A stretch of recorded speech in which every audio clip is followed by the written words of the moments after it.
with us. Got to hang out. We got to hang out until some people show up in the chat. Oh, hi. She was hanging out in the luggage container. Yeah. Willow's helping us. She's helping us pack. No. She's so not excited. Yeah, not so, but also she doesn't resist. Too lazy. It's giant. Oh God. Okay. All right, I'll just stay like this the whole time. All right. We will be fielding questions for the cat. If anyone has questions for this fluffy cat, please let us know. She's always can always count on her to be vocal. There. That's right. She's saying, "I love this. This is so much fun." Oh, let the chat that we want. Let them know we went live. Send them the link. Oh. This is what happens when I'm here with you. Nothing gets. Just to this thing now. Nothing gets done. We're live. Perfect. Yay. Avatar's watching. How cute. Yes. It's you. They're excited about. I'm not the cute one. No. It's clear that the cat is the cute one. Oh goodness. Oh goodness. So we're upstairs today. So yeah. Get the mixing things up a little bit. Coming at you from the other office, which is Brittany's computer in her living room. These guys are my coworkers. Yes. Actually, here, we'll give everyone a bird's eye view. We got all of our sweet toys up on the wall. We've got more sweet toys in the background. One very, very lumpy cat back there. There's Buddha Cat. There's his sister, Willow. Say hi, Willow. Yeah, it's a pretty weak hi. All right. Okay. I think we're ready to get started. See, you guys are showing up in the chat. Pause for a moment so you can trim the video later on. I don't want to trim it. We've talked about so many good things. Oh, yeah, we covered so much. All right. Hey, everyone. Welcome to Prop Live. This is our weekly show where we take your prop and costume making questions and answer them for you. I am Bill. This is Brittany. Hello. And we are a wacky, wacky married couple who live with cats and space guns. Yay! The American dream. Yeah, it really doesn't get any better than this. So hey everyone, welcome to this episode of Prop Live. We are doing it early this week. It's Tuesday, not Thursday. We won't have an episode on Thursday. Why won't we have an episode on Thursday, Brittany? Nerdtacular. We're going to Nerdtacular! Woo! And I bet most people are like, what's that? No, they're like, oh man, that's the social event of the season. It is. Here you go. Here's Nerdtacular. If you go to nerdtacular.com, you can find out all about it. This is from last year's event in Salt Lake City, Utah, Snowbird, Utah, actually. There you can see a whole bunch of my podcasting buddies, me right in the middle, pulling a really goofy face. And yeah, there's 1 day, 23 hours, 1 minute, 0 seconds left. Woo! To go to see Nerdtacular. For those who don't know, it's a very small event, probably like 500 or so people. Our buddy Scott Johnson, the podcaster, over at frogpants.com, runs the Frog Pants network of podcasts. Started this event in 2007, I think. Yeah. 2006, 2007, where he got locals to show up and they went and saw a movie and they called it Nerdtacular. And now it's this big thing where a whole bunch of people fly in from out of state, like us, to do podcasts, to hang out, play games, and it's a lot of fun. So that's where we'll be. What are we doing there, Britt? Oh, lots of things. The first thing I want to mention is the location. Since it's a small event, it takes place in a resort in the mountains. Yeah. So that's a very unique convention setup where we drive up into the mountains and hang out there and frolic with the marmots. The marmots and ground squirrels. The belly draggers. Yes. And ground squirrels. And also there's like a pool and stuff. So. It's really cool. It's fun. It's a very intimate event. Yeah. So everyone gets to see everyone. We all get to hang out. But one of the things we do there is we run the cosplay scene. So we have a cosplay fashion show that we set up, and everyone gets to walk on stage. And we made a little thing for everyone that enters. But yeah, you're also in some of the podcasts. So Yep, I'm on You're some in of the way more shows. than me. I do the morning stream every week on Tuesdays. I do a fitness segment over there. We're going to do a live one on Friday. That's that picture with all of us lining up there. This guy right here, that was the morning stream panel with 9 people on it. That's a whole lot of fun. In fact, you guys can listen to that live on Friday at alphageekradio.com. What else is there? Oh, in the chat, Old Gamer Troll says, oh, you guys get to have all these cool events. We have so few in the UK. I will say that my pal Tom over in Sorenzo Props, actually we can link to this. Yeah. He has a thing called Cos-Con, I think. Cos-Con. Cos-Con. He's in the UK and he's up in Scotland. He's trying to sort of start the cosplay scene up there, and if you're in the UK, you should definitely check it out. Well, we will have a link in the show notes. So yeah, there you go. Nerdtacular, awesome event. We'll be there all weekend, and I hope we see a lot of you guys there too. I hope some of you show up to our panel because it overlaps with a lot of other awesome panels. It's all right. It could just be us talking. Yeah. Oh yeah, we're doing a cosplay panel as well. Yep. We mentioned that, but yeah. We are doing a cosplay panel. Yes. Something else I want to talk to you about before we get rolling here is an article I just wrote and went up on punishprops.com. If you go to the old punishprops.com, we have some articles down here. Usually we leave our videos up in the top, our book stuff, and then some articles. And this one here is called How to Become a Professional Prop and Costume Maker. I wrote this one because literally every single day someone will email me and say, hey, I've been making props and costumes for a long time. I want to be a professional just like Bill. How do I do that? So instead of typing the same thing every time, I wrote a whole article for it. So I can get all my thoughts out on the internet there. People can go check that out. People seem to be liking that article. Again, it's on punishprops.com, but we'll leave a link to it in the show notes. One of the secrets to running your own business is to have someone else to run it with you. Well, that was not the beginning. That has been a recent development. A really awesome recent development. It did help to have that kind of peace of mind because I had the normal job and Bill quit his day job. Yeah. And so he was like, well, at least, mine doesn't work out. We have some income, yes. But fortunately I made it work. But not anymore. Yep. Definitely go read that article. Even if you're not considering turning your hobby into a career, I still think there's some good information in there. And some pretty pictures. For those of you guys who are joining us live, we have the Q&A app running. If you're watching via the live event page on Google+, then you can go ask us questions there. They'll start piling up. Any of your prop and costume making questions, if you have questions about Punish Props in general, if you want to know more about how we do what we do with the business and all that, feel free to throw those in there. Brittany and I can field those. If you have questions about our cats, they're right there. We can ask them. Yeah, so go ahead and do that. Start throwing some questions at us, and we'll get to those in a moment. But first, let's talk about the live chat. Britt, you want to... Hi, live chat. Hi, guys. This is punishprops.com/live. This is our IRC channel, link location. There's a lot of our regulars in the chat. I see some new people as well. Hello, everyone.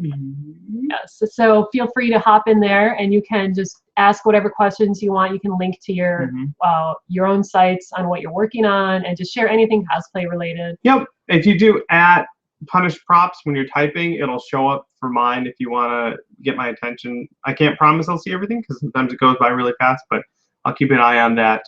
But that's a live chat. We've been doing that for a couple months now, and it seems to be really cool. You guys seem to really like that. And there's always folks in there chatting amongst one another, so that's pretty awesome. The reason why we can have that live chat is because you guys support the show, because you're super awesome human beings. You're supporting the show over at patreon.com/punishprops. And we have 51 patrons, 51 of you guys who decided to throw your hard-earned cash at this show to make it better. Thanks, guys. Yeah, you guys are awesome.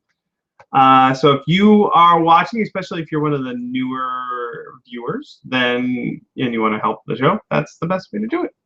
Punishprops.com/ no, that's wrong. Patreon.com/punishprops. Still good. You saved it. Still good. Totally stuck the landing. All right. That's about everything we have for our intro stuff here. So I'm probably going to start taking some questions. Yeah, let's do that. Let's see here. We only got a handful. I know everyone kind of got thrown off by the day change, so we didn't get a whole bunch of questions right out of the gun. So yeah, definitely start throwing questions to us via the Q&A app, and we will answer them, and it'll be a really good time. This first one did come in earlier from our Facebook page. Jose wants to know, for an upcoming con, I'm building a set of crystal wings, and I'm not sure how to tackle such a piece or what materials to use to achieve the crystal. That basically want to be transparent or at least translucent. Here's a picture. I do have a picture that Jose sent us. These wings have like some sort of fiery thing going on or some sort of crystal-y thing. Let's see here. Jose thought about using epoxy or a smooth-on product, but I'm not familiar with either. Also, it might be kind of heavy. Yeah, wings are always a challenge. You want to tell them about your Kerrigan wings? I'll find a picture of that. Oh, actually. Please don't. This was like the second year we were into cosplay. The first year we did our Team Fortress costumes, and the next year we're like, let's do something crazy, which was too big. Both our costumes we tried to do were way too big and too crazy. Like literally painting the night before type thing, and it like the colors are all weird and the silhouette's all weird. But the wings mine were all made out of PVC pipe, which ended up being way too heavy. I changed a lot of it, a lot of the hangy bits into like those insulation foam pipe things I found in the hardware store. But the whole design was flawed. It was awful. I couldn't move once they were in. Yeah. Oh, there we are. There it is. Yay! Don't worry, it's a really tiny picture.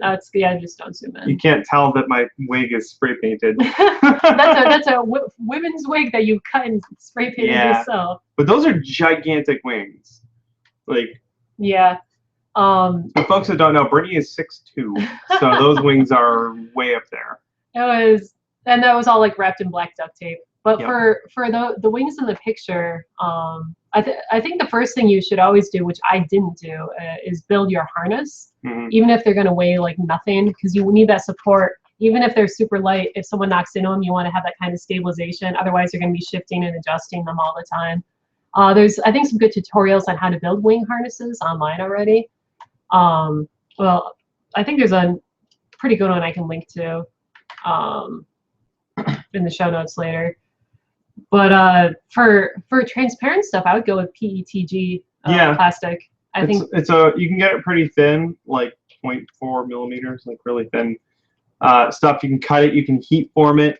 It's not like when you get it, it'll be perfectly clear, and it's not going to stay that way as you work with it. But you may want it to eventually end up with some texture on it. So just plan for that, and then just cut out just big sheets of it and sort of layer it. Yeah, you're gonna have to like play with it a lot to get the look you're going for. Yeah, it's the same kind of stuff that like the big 2-liter soda bottles are made out of, and if you've ever cut one of those before, it can end up kind of sharp. So like those are all kinds of things you have to worry about. It's really strong stuff. They use it for vacuum forming visors. It can you can heat form it, but it is like you don't want to like leave sharp jagged edges and then prance around a crowd. Yeah. Start jabbing people. Yeah. I know some people will tint theirs as well. You wouldn't be able to do that with giant wing pieces, but for smaller ones, you can add a clothing dye to them in a hot water bath. But for big pieces like that, you would have to paint them, I think, or get it pre-tinted. Like I know some plastic places have different colors. Red might be pretty common. Yep. So. And then, other than that, just see what other solutions other people have made for the wing thing. Yeah. Yes. That is, I think, the best advice is for wings, for anything structural like that, copy someone who's done it correctly. Don't try and reinvent the wheel. That's what I did with my Kerrigan wings, and I just couldn't move. I just had to stand there. It was an interesting convention experience, but I only got to see like 5 feet of it. Yep. Yeah. So there you go, Jose. Totally good luck with your wings. This next one here is from Jonathan. Jonathan wants to know, what is the process you use for pricing commissions and production pieces, specifically when it comes to the amount of hours involved? Do you compensate for learning a new process or charging the customer for that as well? Look into a profit and loss sheet or P&L, profit and loss a template is a good thing to look up. You can make like a spreadsheet or something. This is cool. Actually, Intuit, the people who do the tax preparation stuff, they have a thing. Selfemployed.intuit.com has a they do QuickBooks as well, but they have that linked me straight to a profit and loss sort of thing. But basically, it's like a spreadsheet where you put in all your material costs, you put in your hours, you put in what you want to get paid per hour, and you get a final sort of sum at the end. And if it's an unreasonable sum, then you can start you're like, okay, if I still want to do this project for that price, I have to either get paid less for my time or use different materials. When it comes to if I'm going to learn a new process for a commission, it's still my time. It's still my time spent working on it. You may charge less for that, but you'd still definitely need to be compensated for your time. I would say by the time you are taking commissions, then I would be very uncomfortable taking a commission where I'm going to utilize a skill that I have no knowledge of. Yeah. Because I rely on that income for my full-time living. If I screw up that process, my profit, and I have to do something over again, my profit vanishes, and I can't afford to do that. So those are all things you have to consider. But look up profit and loss sheets or profit and loss statements or templates to help you come up with the commission prices. And then be very careful about using new skills on the commission that you need to get paid for. Yeah, always overestimate when you're learning a new skill. And if you're working with another company, like if you've never gotten something chromed before and you have a new company you're going with, like, I'll just get it chromed with them. It's like, might not work out. You don't know. It could take a couple tries to get the product you're looking for. So it's so hard to estimate. Just overestimate and try not to do too much new stuff at once. I guess one new thing at a time. Thank you, Jonathan, for the question. I actually get that pretty frequently. People want to know how to best come up with. They want me to tell them what they should charge for the work that they do, and unfortunately, you got to kind of figure that out for yourself, and you're gonna suck at it for a while. I was really, really bad at coming up with estimates for a very long time. Yeah, I mean, for me, I always put myself in the customer spot. Like, what would I pay for? And it's what I have to realize is I'm not our customer. Like, I'm not the kind of person who would buy or like commission work or so it's takes a lot of time. Figure it out. Suzanne wants to know, any idea when we'll get a full write-up of your Titan? I don't know. I'll tell you this. I have 19 days worth of content. That's how many days it took me to build that. I have all the photos. I have all the information. How that is going to get packaged, I'm not really sure, because it's a lot. There's a lot there. And also, there's a lot about that build that I was not happy with. And I'm going to make a new set of Titan armor, because I'm a crazy person, next month for PAX and Dragon Con. So I might pull a little bit from one build, pull a little bit from another build to sort of mash up a write-up. I'm not really sure. There's still a lot. I mean, there are like 3 or 4 different videos on YouTube that I did that were live streams of the sort of bulk of the build process, the bulk of the techniques. So those are worth checking out too. Yes. But as far as a full write-up on that, I'm not sure. We'll see after Dragon Con if we can start putting some of that content together. Yeah, August is going to be interesting. There might be some more Destiny stuff going on in our shop that may have to do with your current Titan outfit.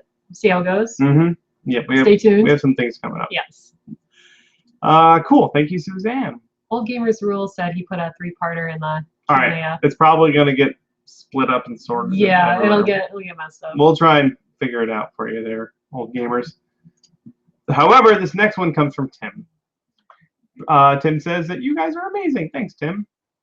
He also says that he has his Gears of War costume ready to seal with Plasti Dip. He's curious what your favorite method for painting a distressed metal look. Also, what is your favorite clear coat to use? So distressed metal, if it's supposed to look rusty, then it's hard to beat real rust. And for that, I really like Sculpt Nouveau, and we'll put a link in the show notes to them. It's a system. There's a couple of different systems like this. Sophisticated Finishes is one of them. I really like Sculpt Nouveau. You buy the paint, which is an acrylic paint that has metal powder in it. So in this case, it might be an iron colored paint, which is just dark gray. And then you spray it with a solution that oxidizes it, and it turns it into real rust. So you would spray down a base color of metal paint, whatever you want that to be, like maybe a spray paint can or whatever you got. And then the areas that you want to look rusty, hit with that that Sculpt Nouveau paint, and then spray it with the patina stuff, and it rusts. It looks awesome. And then you can do like some dirty, grimy washes over that too. Yeah. Oh, definitely. Good stuff. One of my favorite clear coats to use if you just want to get a rattle can is Krylon 1311 from Matte Finish. They have some other different finishes that are pretty good too. If it's going to flex a lot, there's also a Plasti Dip clear coat. That's true. Plasti Dip makes a clear, both a matte and a glossifier. Yeah. So that you got those options. If you're like me, you'll end up with all of these things in your paint cabinet, and you'll just use them interchangeably. Cool. So there you go, Tim. Good luck with your distressed metal Gears of War costume. We have another question here from Fearless Facade, one of our regulars. Do you have any advice on dulling down a clear gloss coat in a prop? It's easy for you to say. You decided last minute that you needed a clear matte finish instead. Would you recommend that I simply spray it over the existing gloss to achieve the effect? You can use that matte paint, right? The 1311. Yes. There's also spray adhesives that do, not adhesives, but spray paints that are clear that are meant for like making a frosted look. Yeah. Well, I think so. Correct me if I'm wrong, but so glossy clear coats have a nice smooth finish, so that light will bounce off of it and make it look shiny. And matte clear coats have a texture to it. That's right. So that it scatters the light and makes it not look shiny. So you could just spray matte over it. Yeah, just spray. If you're going the other way, you'd have to sand the matte down smooth before applying the gloss. But if you already have a gloss, just hit it with some matte. It'll look pretty good. Yeah. There you go. Done. This one here, oh, that was Fearless Facade. Thank you. This next one comes from Dustin. Howdy guys, looking for a little help with trying to build while living in a small-ish apartment. Having an issue not gassing out my neighbors or have the cops called for noise complaints. Tried finding a makerspace in my area, but no luck yet. Yeah, so your main complaints are the fumes. So you got to paint outside. That really is kind of the way to do it. You can set up like a fan near a window, but you're not going to be able to do a lot of painting, a lot of spray painting or anything. You may be limited to just brush painting for a lot of what you do. Right. Or an airbrush can be a little bit more controlled. Anything else you kind of got to do outside. So if you have a balcony, you can go paint on your balcony. Only use loud tools in the daytime. Yeah, you kind of got to plan your build so that you're only using a lot of tools on the weekend or during the daytime. Maybe you could soundproof a room. I don't know if it's worth all the effort. Yeah. Put a bunch of mattresses on the wall. One thing I did notice was I was searching Craigslist, like trying to figure out Punished Props' future. Like, do we want to buy a workshop or not, or rent a workshop? There are places that do. It's not a maker space so much as you rent a spot in a place, and a lot of them are woodworking shops. So you like get a bench and get to use their tools. I know Sorenzo Props works in a situation similar to that, but they don't call themselves maker spaces, a lot of them. So like searching for them, it's more like looking for like warehouse or workshop space, I think. Yeah. Yeah, I wonder if you just look on Craigslist for workshop space or shared space or communal workshops like that. And then you can rent a spot and then go use some tools and work in some of them has spray booths for painting. Basically, you may find like an industrial park where they have, when I was down in LA, the facility where Frank Ippolito works, it's 2 rows of buildings, and each building has just slots with an office space and a shop space with a garage door on it and then a back door. And there's just like 20 of those in a row. And you may find a place like that, and maybe you can't afford to rent an entire one, but maybe someone who's there who already has tools and just wants, basically you'll sublet a chunk of that from them. Mm-hmm. And if they can afford to have you take up some of that space, they may be happy to take your money to help them pay for some of their rent. So look around, go make some friends. Yeah, it's hard when you're in a small apartment. I know Worbla is great for small apartments. You just need that, the heat gun. But when you start using foam, you have to worry about Dremel work. I know WM Armory put up a good write-up on how to deal with a Dremel in a small apartment. I'll link to that in the show notes. Yeah, we can totally do that. I can probably find it. Involves a giant Tupperware container thing and one of those bins to collect all the dust. Tips. But still, I mean, like noise complaints, there's only so much you can do. Yeah, for that you really kind of have to either just work with the clock or work somewhere else. Yeah, Will, my shopmate Will Morgan, he wrote this thing, making a dust collection box on the cheap. Now this won't help you with the sound issue, but it will help you with the dust issue. Pretty cool cheap way to work with dusty stuff in your apartment. Dusty stuff. I played bass for dusty stuff. Thank you, Dustin. Let's see if I can find this old gamers rule. There we go. He says, I have a question. This is a long one, so bear with us, everybody. Story time. Yeah. I have a question, or maybe more like a rant. I make props here in the UK, and I got lots of emails asking for props. Most of them lead to nowhere, as a lot are from younger generation. Now, my rant is, these are the people, ... that are really wanting to get into this cosplay scene, but I've found with most of these, when they get the price, they're taken aback. They just don't have the disposable cash that people like me and the older of us have. I really want to address this and try to bring the cost of props and cosplaying down to a point these younger generations can afford. Any idea for approaching this problem? Sure. I deal with this all the time. And it's not necessarily the younger generation, it's just young people in general who don't have, disposable income. Don't have disposable income. In fact, that's when I got into prop and costume making, that was me. Not that I'm a grizzled ancient right now, but I didn't have the disposable income to go just buy a prop from someone else, so I taught myself how to make them because I wanted things. What you're explaining is kind of exactly why I started doing YouTube videos and writing ebooks, because a couple of things. One, finding enough commissions and clients to keep me working all year round eventually didn't become a problem. Eventually I had to turn a lot of people away. At first it wasn't that way. I was scrambling for work, but there's a lot of you guys on the internet. There's only one of me and two of us. So I can only take so many commissions a year. Does that mean I turn everyone else who wants to come up to me who wants a thing, I have to turn them away? But instead of turning them away, I said, well, I'll tell you what, at the very least, you can go watch my YouTube videos and maybe learn a couple things about how to make it for yourself. Or you can go grab one of my books and really get all the nuts and bolts you need to know to make something like that for yourself. Yeah. So instead of I don't know, just turning people away, I turned it into a pretty major facet of how I run my business. And it's working out.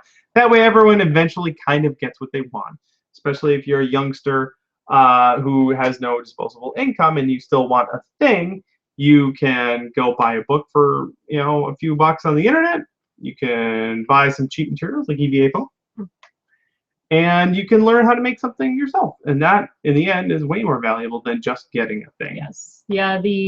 If you want your goal to be, I want to make things that cost less, then you're going to have to end up with a business that mass produces that said thing. Yeah. Like even like Project Triforce, they get the license to do larger runs of like movie props, and still, I mean, those cost a couple $100, but a lot of them would cost less than we would do it for, because we would do a one-off or three. Yeah. And that costs more. There's no way you can make that cost less and still have a living at it. Yep. So there's a huge, what I found, there's a huge gap between quality, like I would say artisan level props, the stuff that we make, low quantity. Even if I make a mold of something, I'm only going to make at most, 50 of something from that mold, which is, in the grand scheme of things, very low volume, Right. very high quality, expensive types artisan stuff. On the other end of the spectrum is the mass-produced stuff, where you would take that product and go get it built in a facility that does like injection molding, and you take a dip in quality. Usually, it depends on how you do it, but the cost goes down, the quantity goes up. There's a huge gulf in the middle of those two things. It's hard to make things at a relatively high volume, let's say 200-300 units, or Triforce does stuff at like 500, which for mass production is the very low end. It's hard to do stuff like that at a sort of middle ground price. It's generally either high quality artisan stuff or lower quality, higher volume mass produced stuff. But that doesn't mean that you have to discount doing mass produced stuff. If you want to do that for known properties, like let's say for example Ant-Man, you would have to go get a license from Marvel, but that doesn't mean it's outside of the question. Or you could do the same sort of thing with your own stuff, design your own things and get it mass produced. So that's, as far as I see it, that's kind of the two worlds there, and either one will work. But the other thing though is, if you do end up just sticking with doing high quality, expensive work, then you got to have a lot of potential clients. You got to get your name out there. You have to have a lot of people coming to you wanting to get stuff done, and you turn most of them away. That's kind of how it works. There you go. Your long question rant responded by an equally long answer, and hopefully you found helpful. And now I have to delete your other questions. I'm gonna get a cat. You're gonna go grab. It's time for a cat intermission. We are halfway through the show. Thanks for the questions. You guys are throwing some really good stuff at us today. I'm gonna clean this up there. Here we go. This one comes from Tim again. Oh, there's Willow. What do you have to say about that, Willow? Oh, it's very interesting. Tim wants to know, what's the best method for gluing Velcro onto foam or nylon belts? Hot glue, barge, or super glue? I like for gluing straps onto foam, I like using hot glue. Not totally necessary. But Velcro by itself doesn't like sticking to hot glue, so I will sew it to either a piece of cloth or a piece of nylon webbing. Then that will get hot glued down. But you can also use barge. I know Evil Ted likes his barge. Yeah, I don't know. Like all the Velcro we use has that kind of like smooth plastic backing, like a really fine woven. It doesn't stick to anything, but it sews really well. So sew it to things that stick well to things, I think, is the method I like to use. So sewing it to nylon webbing. Or cloth, or not cloth. Like a non-stretchy cloth. Yeah, because otherwise it just peels off. It's such a pain. Yep. And it's usually halfway through the convention when the Velcro peels off. Yeah. There you go, Tim.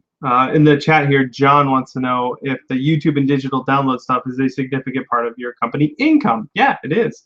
YouTube ad revenue, not so much. Believe it or not, this show, the Patreon we have for this show, makes about 4 times what we usually get in ad revenue.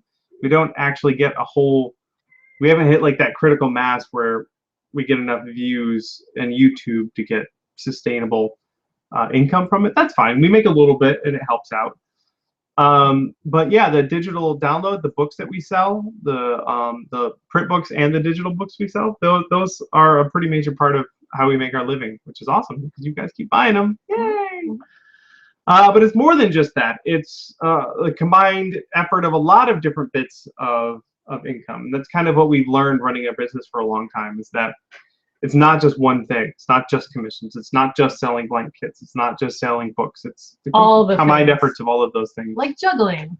Yes. You have all your little incomes that you juggle around. That way, if YouTube vanishes, which it probably won't, but if it does, and that income goes away for us, we have other stuff keeping the boat afloat, so to speak.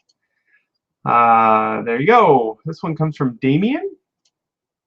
I am working on an MDF replica of Thorn. That's the pistol from Destiny. the PvP one that all the kids Yeah. like these days. I think I have a picture of it in here. Yeah, we got a Destiny art book right there. Continue. Continue the joke.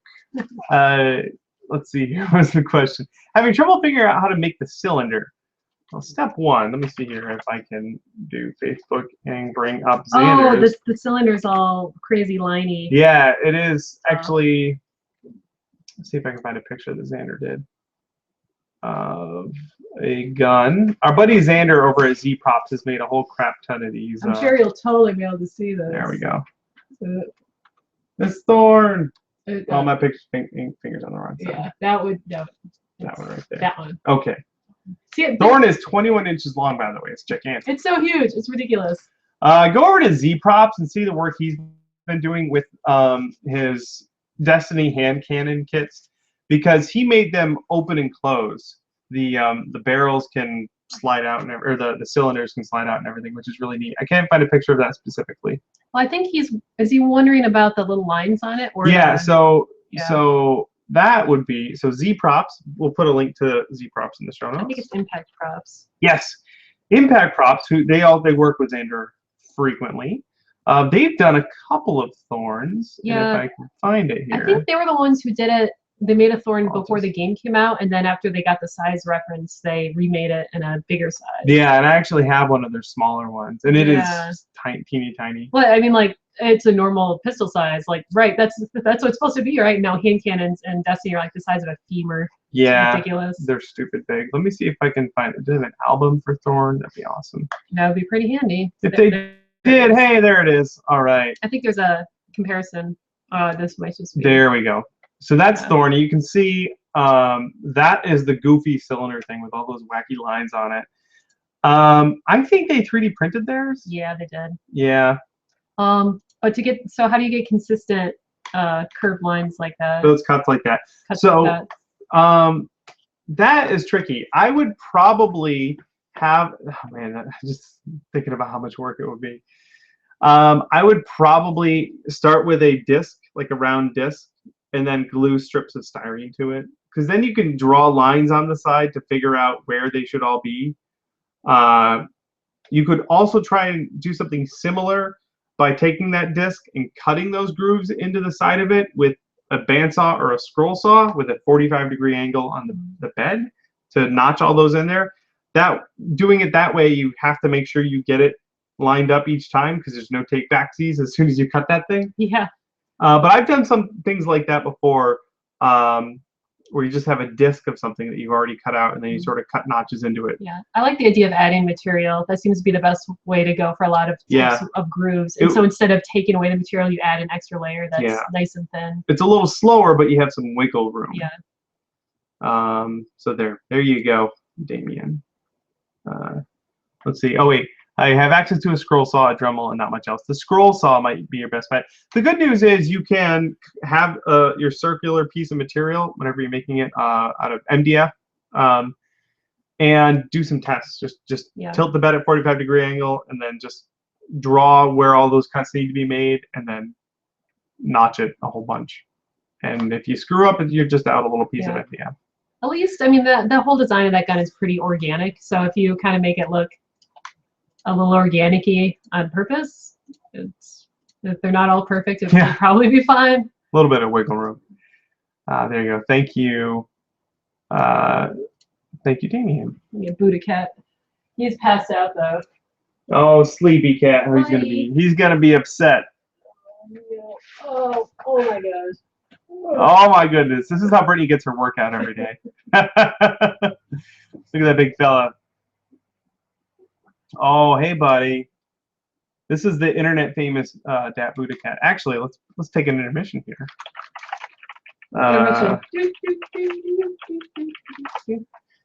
Ender has his own Twitter.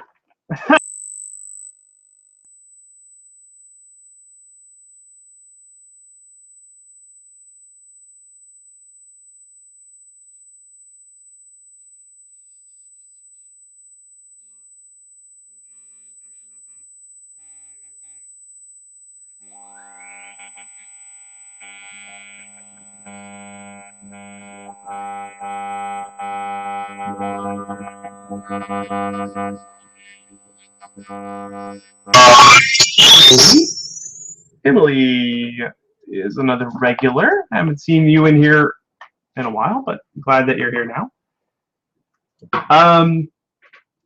What are the next conventions you plan to go to? Where and when for the Neophyte? So we're going to Nerdtacular tomorrow. Yes. Salt Lake City. That's going to be really fun. Hey, can you...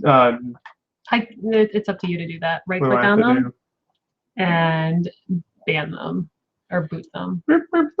Sorry, buddy. And kick, ban. Bam, boop. Yeah. Awesome. Yay. Bam hammer. That's our first. That's our first. It's our first troll. All right. So we're going to Nerdtacular, and then after that, we have PAX Prime here in Seattle, which is way too close. It's like 30 days away. And I'm building a new costume for that. Hooray! And then a week after that is Dragon Con. Hopefully we see lots of you guys. Lots of you guys there at Dragon Con. That'll be really, really fun. And then I'm going to Manila. I'm going to be in the Philippines for a convention. I had to look up where that was. Yep. That is Asia PopCon Manila, and that's sometime in September. Ooh, I'll make a note to update our upcoming conventions. That's right. Things. I think they're all old now. Yeah. So that's it. That's the next batch of conventions for us. There we go. Thank you, Emily, for your question. Old Gamers Rule chimed in again. He says, thanks for the answer. Pretty much what I was thinking. And now for another question. I have a commission coming up for an armored suit for a guy who wants to use it while playing Airsoft. Any experience using EVA for this purpose? I would not build armor for someone if they plan to use it as a protective device at all. If their safety is on the line and you are building something for them to ensure that safety, and you are not certified to build safety equipment, I would not do it. You may know this guy, but if he takes an airsoft BB to the face, loses an eye, and you built that thing for him, A, you'd probably feel pretty bad, and B, he could probably sue you. So I wouldn't take that chance. Yeah, even if it's, I don't know, like let's say they have a helmet, an airsoft helmet, they just want something on the outside of it. It's like you're now, like if you cover that in EVA foam, you're now making it so they can't breathe very well. And like the condensation of their mask will like fog up. And like, I wouldn't even do that. Like even though you're just adding to something that's already structurally safe. Mostly it's the helmet thing. Yeah. If I would not modify a helmet at all.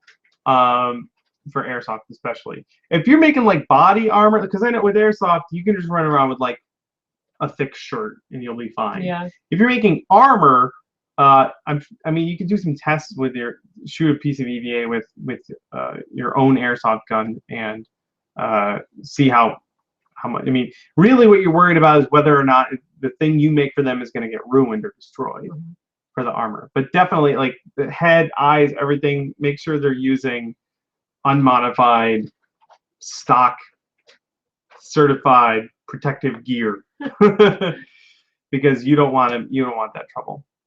Other than that, just if you're just making body armor, EVA will probably be fine. I would build it a lot like I would build LARP armor, the way that the guys over at Artifacts do. Yes, but don't mess with the eyes. Other people who are wicked smart at building safety gear, they're in charge of that. Yeah. Thank you for your question, Old Gamers Rule. That's good. I'm glad that comes up every once in a while. People want to. I've had people actually ask me to commission me to build their own custom like airsoft mask sort of thing, and I always turn it down because I don't want that on my conscience. Hey, it's Foosro Dave. Foosro Dave is a buddy of mine. We met up in New York.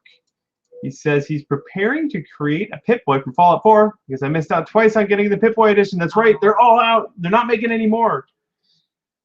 We ordered ours. Yeah. He wants to mold the end product, so he figured he should stay away from EVA foam. What do you suggest I use instead?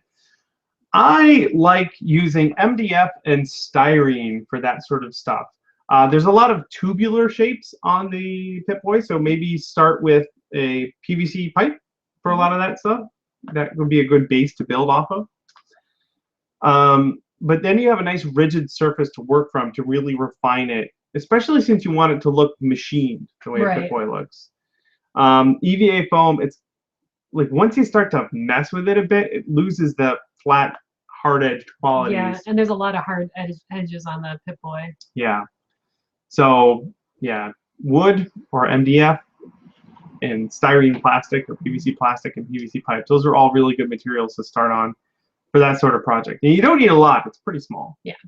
Yeah. And I mean, it would be what, 2 1-part molds because it has a hinge on purpose. And then you just slush cast it in a mold. Yeah, you could do it that way. That seems way simpler. Yep. Yeah. There you go, Dave. Good luck making your own Pip Boy. I will not be. I will be basking in the glory of the one that I purchased. Well, take it out of the box and immediately repaint it. I'll probably repaint it. That is true. Let's see here. Oh, Matt Smith wants to know, speaking of conventions, whether or not we'll be doing any conventions in the Northeast area, especially the New England area. We don't have any on the docket right now. We used to go to PAX East, but we're in Seattle on a flight over there, so unless we get booked to go out there, it's really expensive. So we haven't been able to go to that in a couple of years. I was in New York City for Construct a couple of months ago, and if they'll have me back, and if they do it again next year, I'll totally go back. But that was in May, and I can't think of anything in between now and then. What conventions are in New England area? Like it's interesting. So we grew up in upstate New York, and there weren't any conventions like that we knew of. Like I didn't know what conventions were until we moved to Seattle. I think there's one called Kineticon in Connecticut. Oh, Kineticon. Yep, there's one called Kineticon. Oh, sweet. Yeah, if oh, that was last weekend or 2. Yeah, it's convention season. Was that at the same time as San Diego Comic-Con? Oh man. Well, that's for the East Coasters. Yeah. You do have a convention appearance page, don't you? I do. Punishprops.com. There's a convention appearances page. It's not currently up to date. We have to. Britt just made a note to fix that. Well, I meant the form you fill out. Yeah. So if you have a convention in your area and you would like me to be there, you can go send this information to the people that run your convention and possibly have me as a guest. It's a pretty simple form to fill out. Mostly, I will do panels, costume judging, all that fun stuff in exchange for room and flights and that sort of thing, and a booth. That's the general sort of arrangement that we come up with. Mm-hmm. But also, that page has conventions I'm going to, which needs to be updated. But yeah, if you know some people at the Northeastern Convention that kind of are in charge of seeing who gets to go, get them. Let them know. Send them that page. Yeah, because I mean, I want to go. Yeah, I'm for it. There you go. Here we go. This one is from Avatar Props. Britt, I saw that you used neodymium magnets to support parts of the head on your Vex. Did you try to use them to lock the armor? Because I wanted to try it, and I was looking for insights. No, that is something that I've seen a lot of people do. Is when you have everything that hinges, like body armor, it's really tempting to just use magnets. But the places you don't want to use magnets are where there's a lot of force. So like anytime you breathe or shift, the magnets are going to pop apart and pop back together. And so it's just not worth it doing it anywhere here. If you have a little shoulder piece that's going to be sitting on top, you could magnet that on, so it's just sitting there. Mm-hmm. But if you raise your arm, it's probably going to pop off. Yeah, that may be a time where a lot of trial and error will be your friend. Yeah, like Velcro works so much better for chest piece stuff like that. Like you don't want it to come on and off all the time, so you just have some hidden Velcro like overlapping these strap in there. But so this helmet, ta-da! So that's magneted on top of this, but it just sits there. Yeah, it's not going through any stress during the day. And the same with these. This has magnets on it, 3 of them, but there's a lip here. So it nestles into that, and if it does get jostled around, it has nowhere to go. Mm-hmm. If there wasn't a lip there, it could just slide off. And also, the lip could be snug enough to actually hold it in place. The magnets are an extra level of grip. Yeah. But also the magnets keep it centered. They can only go in there one way. Yeah. Is it wear helmets time? Oh, Yay. let's do that for now. There you go. I'm too tall. I'm going to bring this to Nerdtacular. It's a good drinking hat. Yes, it is. Yeah. Avatar, hopefully that helps you out. Yeah, but real quick, I know I'm the kind of person who, when I learn a new technique, I try and use it on everything. Like one year it was zip ties. Yeah. I was like, zip ties are so strong! And what I didn't realize is that the other stuff I was using wasn't strong and they begin to tear through things.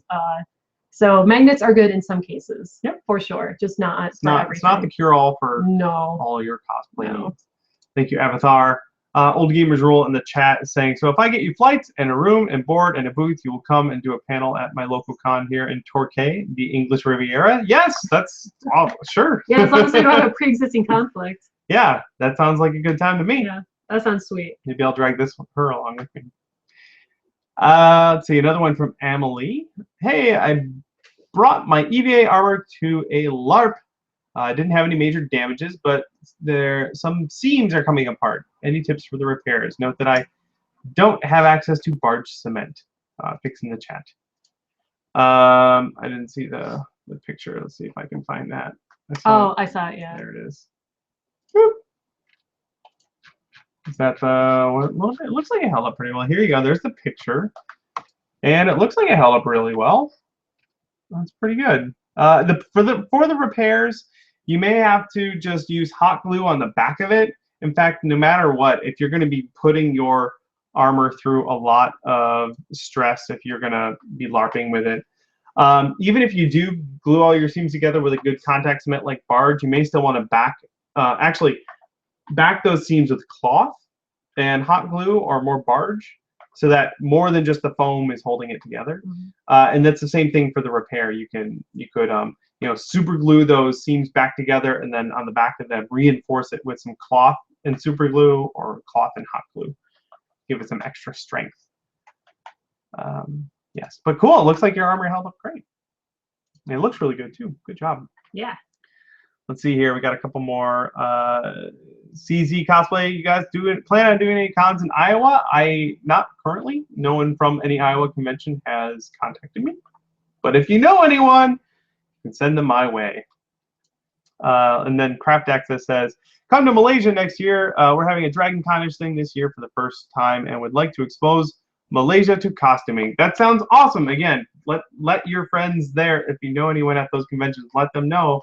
I would totally fly out for that. I just need to have them do it for me. It's the thing. Like, I want to go to all these conventions.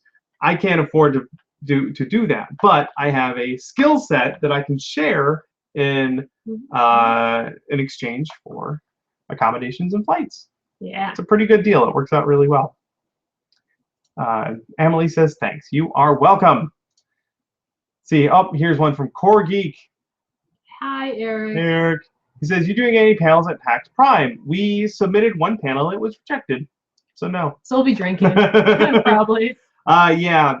It's weird. PAX, if you're going to try and do programming at PAX, their, I guess, budget for costume-centric panels is pretty small, how much that they have for that. So there isn't a ton of it. So the one that we submitted did not get accepted, which is fine by me. I will be going to PAX for funsies in my costume and having a good time, and I will have zero obligations. So hopefully I'll just get to hang out with Eric and a whole bunch of other really cool costume people and Judge Dredd. I can't frown. Cool. I do hope we see Eric there. Eric's a cool guy. If you guys haven't seen his page, Core Geek Props is the place to go. There we go. Yeah, I'd like to hang out with Eric with his awesome costume stuff. We didn't get to do that at Emerald City. Too busy. Yeah. His awesome. I was really busy. Calhoun. He did the male version of Calhoun. Yeah, that was awesome. Jonathan wants to know, I have several 6-inch and 8-inch acrylic ornaments. And here, you want to read that one, Britt? No, keep on it. No, you read the question. You have to take your helmet off? It's hard to read with a tinted motorcycle visor. Also, everything is echoey. So this is Jonathan's question? Yep. I have several 6-inch and 8-inch acrylic ornaments. I want to make light up Hadouken balls. Hadouken? Yeah. From Street Fighter. Oh, it's like Hadouken. I thought it was a U. I don't know. I don't think I've ever seen it written before. That's super cute. That's a really great idea. Any idea for a material that I can glue to the outside that is clear and stringy but holds its shape? I might laser cut some PETG shapes, but I want something more organic. I've seen people do that with hot glue. I don't know how they get the colors in the hot glue. I don't know if you can buy hot glue sticks with a dye already in it, but let's find out. Like there's like, you can see them in stores. It's like a light bulb, like a normal light bulb that you screw into a lamp, and it has hot glue like strands coming off of it, like in big globby, fun organic shapes, and you just stick it into your light bulb, and it looks all flamey and cool. Check it out. These are mini. Oh, this is an add-on item.